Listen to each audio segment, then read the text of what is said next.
Nasawi ang isang lalaki matapos malunod habang kasagsagan ng pananalas ng Bagyong Paulo sa bayan ng Cordon, Isabela.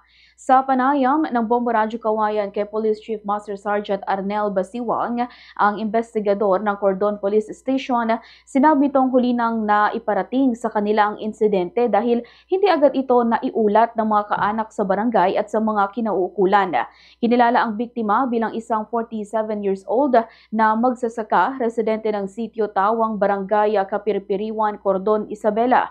Ayon sa ulat, nagtungo ang biktima sa Purok 5 ng nasabing barangay upang bumili ng bigas.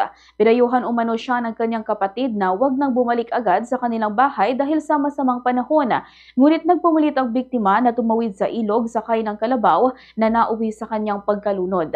Nagtulungan ang mga kaanak ng biktima sa paghahanap at natagpuan ang kanyang katawan kinagabigahan mga 50 meters ang layo mula sa inaasahang daraanan nito. Ito ang unang typhoon-related death na naitala sa bayan ng Cordon. Samantala nagsagawa na ng pagpupulong ang lokal na pamahalaan ng Cordon, katuwang ang mga concerned agencies upang talakayin ang naturang insidente at pag-ibayuhin pa ang paghahanda sa mga ganitong sakuna. Ganitong bahagi ng pahayag ni PCMS Arnel Basiwang.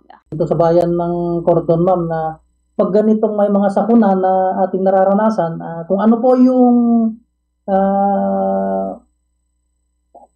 preventive measure na ginagawa ng LGU at ng ating MDRMO, mga kapulisan, ay sundin po natin, wag na po natin kontrahin, at ito'y para na